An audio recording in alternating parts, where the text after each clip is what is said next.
Kalian bayangin dong kalau misalnya ngeliat anak yang 3 hari itu tuh makan nasi dan lauk itu cuma sekali gitu. Jangan pernah berpikir bahwa nanti dia tahu sendiri, nanti dia juga bisa.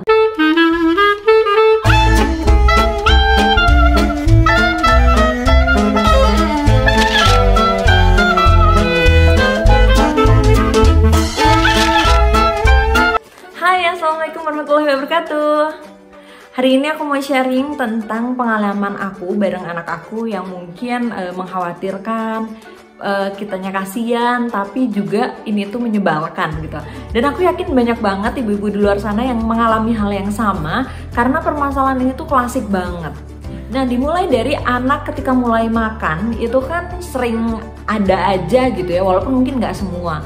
Biasanya dia ada yang GTM atau gerakan tutup mulut gitu ya, dia susah makan. Yang ini tuh bikin stres banget. Aku yakin semua ibu tuh pasti stres banget ketika ngelihat anaknya nggak mau makan gitu ya. Jadi kayak pikirannya kemana-mana, takut dia kenapa-napa dan lain sebagainya gitu. Yang akhirnya kadang kita mikir ini tuh kenapa ya gitu, yang kadang bisa bikin kita jadi lebih kreatif juga gitu ya, kita jadi masak berbagai macam variasi makanan dan lain sebagainya.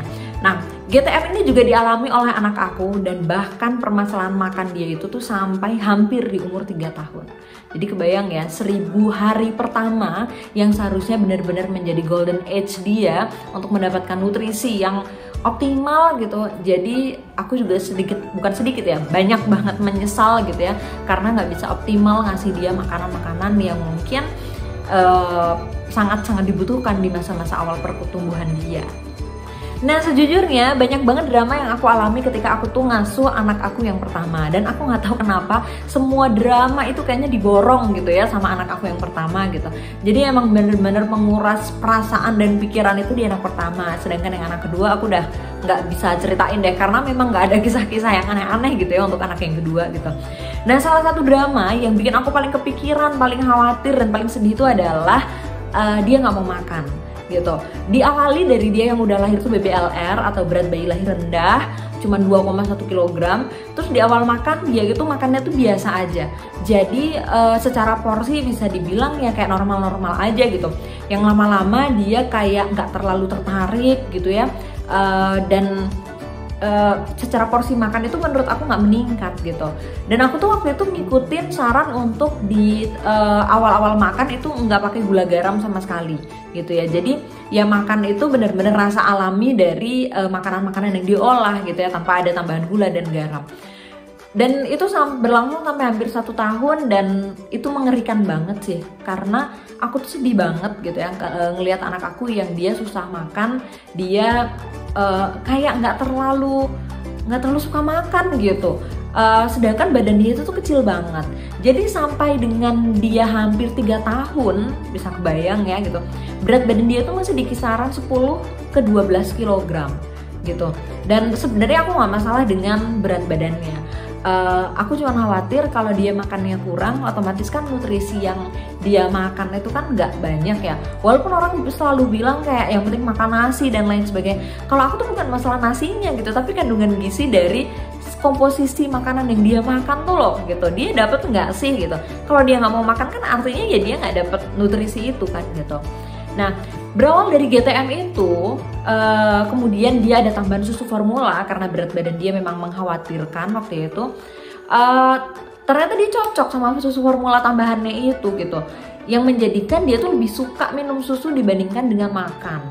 Nah, efek dari dia kurang makan ini atau dia nggak mau makan itu ternyata panjang banget gitu ya. Bukan hanya sampai ke yang berat badan dia mungil gitu ya, kemudian dia lebih suka sama susu, ternyata ada drama yang lebih panjang dan itu berlangsung sampai dengan hampir umur 3 tahun itu. Aku bisa cerita karena permasalahan ini sudah selesai gitu. Maksudnya aku udah berhasil melalui itu gitu. Kalau aku belum bisa melalui, aku pasti nggak bisa cerita gitu ya, karena sedih gitu dan nggak tahu harus ngapain gitu. Oke.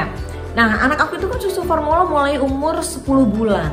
Jadi dia mulai ada susu tambahan karena memang berat badan dia itu susah kejar gitu ya, menuju garis hijau gitu ya, garis yang aman itu susah banget. Karena memang makan dia juga kurang. Kalau ASI ya dia biasa aja gitu. Akhirnya ada susu tambahan dari dokter, berdasarkan resep dokter aku ikutin, dan ternyata dia cocok sama susu itu. Kemudian berlanjut umur 1 tahun lebih dia ganti susu formula yang lain dan cocok banget gitu. Dia tuh suka banget sama susu itu, dan berat badan dia memang walaupun dia nggak gendut gitu ya, tapi mulai membaik gitu ya, jadi nggak yang kurus banget gitu. Tapi ternyata permasalahan makan itu tuh masih ada, dia tetap nggak mau makan gitu. Jadi kalau makan tuh porsinya dikit banget gitu, dan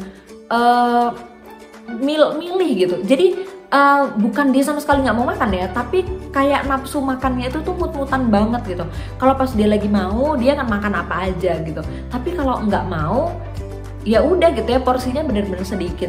Ya intinya selama beberapa tahun dari dia awal makan sampai dengan hampir umur 3 tahun, dia itu tuh makannya nggak antusias gitu. Jadi kalau makan tuh kayak yang terpaksa gitu. Bahkan aku kayak berpikir dia tuh kayak nggak suka makan gitu. Padahal kita udah menyediakan berbagai macam makanan. Aku masakin dari yang sayur, kuah, sampai yang kering-kering gitu ya. Ternyata emang dia kurang suka. Terus ditambah dia mulai mengenal snack. Nah ini sebenarnya yang mengenalkan snack bukan aku gitu ya. Adalah yang ngasuh waktu itu mengenalkan dia snack, yang akhirnya dia lebih suka snack dan susu. Nah ini PR banget, dan yang aku bilang tadi ini tuh menyebalkan karena efeknya bukan sampai di situ. Nah terus ketika masuk umur 2 tahun ke atas, dia itu mulai sering sembelit gitu. Nah pasti ibu-ibu di sini juga tahu ya, kalau udah masuk mau umur 2 tahun itu kan biasanya dia udah mulai potty training ya. Jadi dia udah mulai diajarkan untuk buang air besar, air kecil tuh ke kamar mandi, udah mulai lepas popok sekali pakai dan lain sebagainya gitu. Nah Aisyah pun, atau anak aku yang pertama pun juga mengalami hal yang sama. Dia udah mulai potty training, jadi aku udah melepas popok dia itu dari sebelum adiknya lahir. Jadi 2 tahun kurang tuh dia udah mulai dikurangi dan berhenti pakai popok sekali pakai. Dia udah mulai pakai celana dan diajarkan kalau buang air besar dan air kecil tuh ke kamar mandi. Tapi ternyata dia itu mulai sembelit, dan kalau padahal kondisi susah makan ya, dia tuh makannya dikit, dan sekalinya makan tuh kayak kebanyakan makan nasi gitu ya, tapi lauk dan macam-macam makan yang perintilan lainnya tuh dia kayak nggak terlalu nafsu gitu, nggak terlalu antusias gitu. Nah terus dia sering banget sembelit, bahkan buang air besarnya itu bisa dibilang nggak lancar gitu ya. Sekalinya mau buang air besar tuh bisa berlangsung beberapa hari. Jadi misal 3 hari, hari ini kayaknya dia mules yang teriak-teriak, dan dia itu nggak mau ke kamar mandi kalau buang air besar. Jadi dia posisinya tuh berdiri. Awalnya aku masih memaklumi gitu ya, karena aduh ya mungkin dia kondisi sakit kali ya gitu, jadi dia kayak nggak mau ke kamar mandi. Jadi dia tuh setiap buang air besar tuh yang berdiri di pojokan, pegangan apa gitu atau pegangan aku, dan teriak-teriak aja gitu buang air besar. Kadang tuh 2 hari berhasil atau 3 hari baru berhasil keluar gitu ya buang air besarnya. Nah sampai berlangsung itu tuh beberapa bulan ya toh. Nggak usah ditanya ya stresnya kayak gimana gitu ya, menghadapi dia yang kurang makan, kemudian sekali makan makanannya tuh yang mungkin kurang serat ya, dan dia nggak tiba-tiba di umur 1 tahun lebih dia tuh kayak kurang suka buah dan sayur. Padahal sebelumnya tuh mending ya, walaupun dia tuh tetap kurang makan, tapi dia tuh masih mau buah sayur gitu, tuh masih mau makan dia gitu, walaupun porsinya nggak banyak. Tapi mulai 1 tahun lebih menuju 2 tahun sampai 2 tahun lebih, itu tuh dia kayak makin gak suka makan gitu, apapun jenisnya kecuali snack sama susu.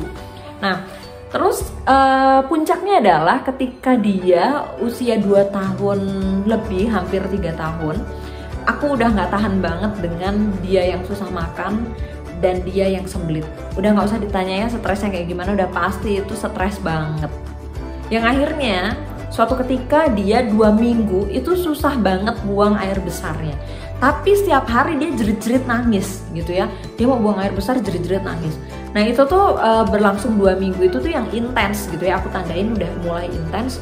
Akhirnya aku udah gak tahan, aku ke dokter. Nah selama beberapa bulan sebelumnya itu aku udah kasih obat ya gitu.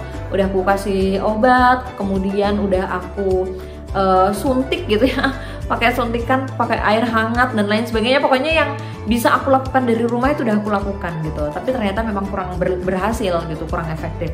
Akhirnya aku datang ke dokter dan simple banget ya dokternya tuh nanya di awal. Dia nanya, "Ibu ini anaknya kalau buang air besar gimana?" gitu. Terus aku cerita, dia kalau buang air besar itu dia berdiri dok, karena dia itu semenjak sembelit dia tuh kayak nggak mau banget jongkok, nggak mau banget ke kamar mandi gitu, nggak mau ke WC gitu. Terus di situ dokternya kayak setengah marah gitu ya. Dia bilang ini tuh anaknya udah gede, harus gitu ya, harus banget diajarin untuk ke WC karena dia harus tahu gimana sensasi mules, sensasi buang air besar itu tuh seperti apa. Gitu. Aku juga langsung berpikir benar juga ya kalau anak aku buang air besarnya berdiri, artinya kan lubang keluarnya itu tuh tertutup gitu ya. Jadi yang awalnya dia sembelitnya mungkin nggak terlalu parah karena dia susah keluar, akhirnya kan tertahan tuh sehari 2 hari, yang artinya dia semakin mengeras dan semakin susah untuk keluar. Itu yang menyebabkan si buang air besarnya itu makin susah gitu ya, yang puncaknya itu semakin parah sekarang. Terus di sisi lain aku juga merasa disalahkan dan memang salah dan merasa bersalah karena aku nggak tega gitu ya, karena ketika dia sembelit aku tuh nggak tega maksa dia ke kamar mandi. Jadi kata dokternya harus dipaksa gitu, karena sebenarnya dengan sekali, 2 kali, 3 kali kita paksa dia merasakan perbedaannya dan ada sensasi yang ya memang itu udah alamiah gitu ya. Allah tuh ngasih sensasi itu memang bagian dari kenikmatan gitu ya, yang akhirnya harus dipaksa. Nah, aku pulang dengan penuh penyesalan karena kenapa selama ini aku tuh nggak tega gitu ya, nggak tega sama dia, takut apa ya. Jadi kalau dia ngeberontak tuh aku ikutin aja gitu. Karena aku takut gitu, kasihan melihat dia sembelit, padahal dengan membiarkan seperti itu tuh justru aku tuh menyiksa dia. Oke, pulang dari rumah sakit aku dikasih 2 jenis obat. Yang pertama obat untuk mengencerkan feses, kemudian yang satunya memang untuk obat pencernaan. Nah terus aku minumin dan alhamdulillahnya 2 hari gitu ya, 2 hari setelah minum obat itu lancar semuanya, alhamdulillah gitu. Dan pastinya aku paksa Aisyah itu untuk ke kamar mandi gitu ya, atau ke WC. Jadi aku awalnya kasih pengertian dulu gitu ya, kenapa dia harus ke WC dan lain sebagainya. Dan karena nggak terbiasa, dia itu memang susah banget untuk jongkok maupun untuk duduk di kloset duduk. Jadi karena di rumah kebetulan ada kloset duduk dan jongkok, jadi aku cobain semuanya. Dan dia tuh sebenarnya punya potty training gitu, udah aku beliin dari jauh-jauh hari. Tapi memang kayak itu, karena dia sembelit dia tuh kayak nggak mau duduk di potty training dia gitu. Nah aku sempat ada di satu masa yang aku itu kunciin dia dan aku di kamar mandi gitu ya, di WC. Pokoknya apapun yang terjadi kamu harus selesai buang air besar di situ. Wah dianya ngebrontak ya, karena dia nggak mau di kamar mandi, nggak mau masuk ke WC gitu. Tapi ternyata setelah 3 kali percobaan, aku setiap dia mau buang air besar aku paksa dia untuk jongkok, buang air besar aku paksa dia jongkok, dan akhirnya dia menemukanlah satu titik di mana dia bisa buang air besar dengan jongkok. Dan di situ kayaknya dia lega banget karena effort dia nggak terlalu tinggi gitu ya. Dia gampang untuk buang air besarnya. Nah semenjak itu dia mau, dan bahkan dia minta sendiri gitu ya, ketika dia sakit perut gitu ya, mules, dia langsung lari ke WC walaupun minta ditemenin ya gitu. Nah di situ alhamdulillah benar-benar rasanya itu tuh terurai gitu ya. Beban dalam hati dan pikiran yang selama berbulan-bulan bahkan bertahun-tahun gitu ya, karena dari umur dia setahun lebih mau 2 tahun sampai sekarang mau 3 tahun itu tuh baru terpecahkan beberapa waktu belakangan ini gitu. Dan menyesal karena kenapa baru selama ini sih gitu, kayak aku itu mengubah pola dan belajar gitu. Jadi menyesal, tapi ya alhamdulillah gitu ya, tidak ada kata terlambat selama kita masih mau belajar, masih mau memperbaiki diri. Nah masalah sembelit sudah selesai, tapi ternyata masalah susah makan masih lanjut. Nah ini yang bete gitu ya, aku tuh karena kayak aku ngerasa aku dan suami itu kan pengen memberikan yang terbaik gitu ya. Selama kita bisa memberikan makanan-makanan yang terbaik, apapun yang anak-anak butuhkan tuh ya kita berusaha untuk support gitu, termasuk untuk makanan. Tapi anak aku kayak nggak tahu makanan enak gitu. Kalau yang anak kedua sih nggak usah ditanya ya, dia itu dari umur 9 bulan juga udah makan nasi dengan lauk pauk yang lengkap gitu ya, anak aku yang kedua. Kalau anak aku yang pertama itu subhanallah lah, pokoknya memang ujian banget gitu ya masalah makan tuh gitu. Dengan sembelit teratasi itu sebenarnya nafsu makan dia mulai agak naik karena mungkin perut dia kan udah mulai kosong dan lega gitu ya, jadi dia mulai mau makan. Tapi ternyata tetap aja secara porsi menurut aku masih sangat sedikit, dan bahkan dia tuh kadang makan cuma mau nasi doang gitu ya, atau misal makan lauk doang gitu. Jadi ya tetap khawatir gitu. Nah akhirnya aku mulai searching dan aku berpikir kenapa baru sekarang gitu ya, aku juga nggak tahu kenapa baru sekarang setelah bertahun-tahun, kenapa nggak dari kemarin gitu. Aku searching tentang madu penambah nafsu makan, karena memang Aisyah itu semenjak berhenti susu formula aku ganti sama air madu minumnya.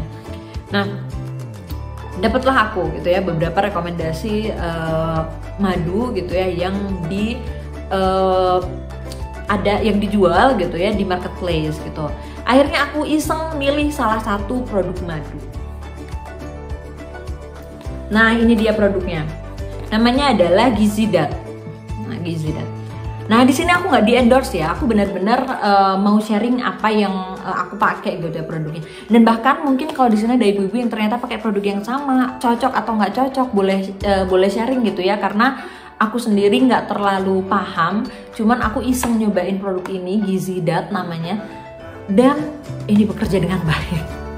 Jadi waktu aku nemuin ini, terus aku coba beli gitu ya 1 botol, kemudian aku campur ke susu sama ke air madu yang biasa dia minum gitu ya, 1 sendok gitu aku campur.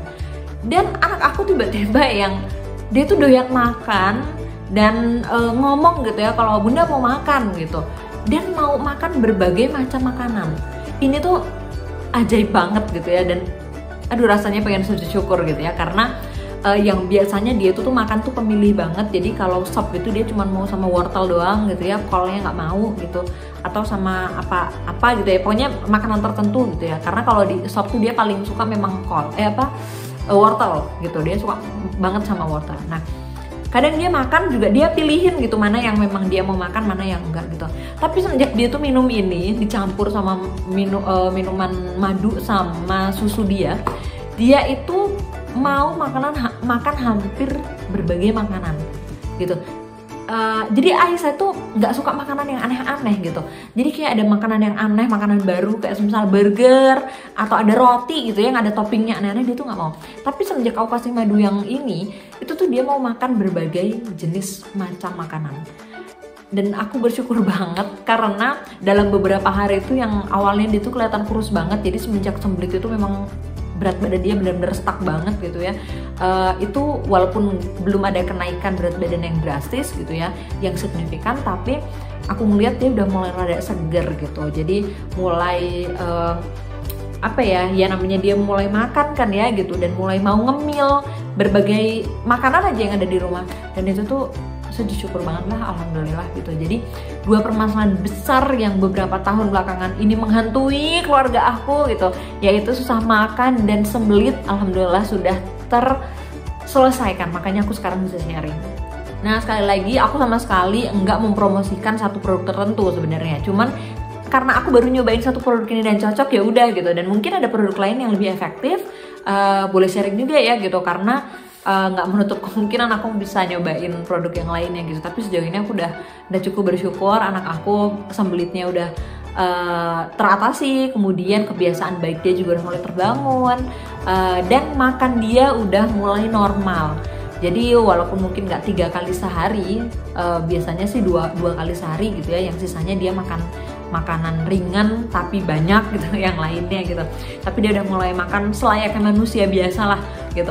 Kalian bayangin dong kalau misalnya ngeliat anak yang 3 hari itu tuh makan nasi dan lauk itu cuma sekali, sisanya kayak cuma makan makanan yang makanan ringan gitu kan, sedih banget kan gitu. Walaupun orang selalu bilang nggak apa-apa dan dia mah tetap aktif gitu, nggak bisa begitu.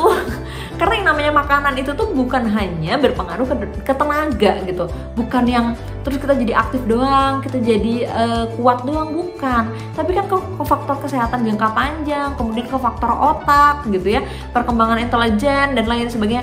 Jadi makanan itu tuh dampaknya tuh panjang gitu, nggak bisa disepelekan gitu. Jadi misalnya ada anak yang susah makan, kalau cuma untuk beberapa periode itu nggak masalah. Tapi kalau permasalahannya kayak Aisyah yang dari umur kurang dari 1 tahun sampai hampir 3 tahun permasalahannya sama, kurang makan, wah itu udah pasti bermasalah gitu. Dan mungkin jangan kayak aku gitu ya, yang semuanya kayak serba terlambat gitu.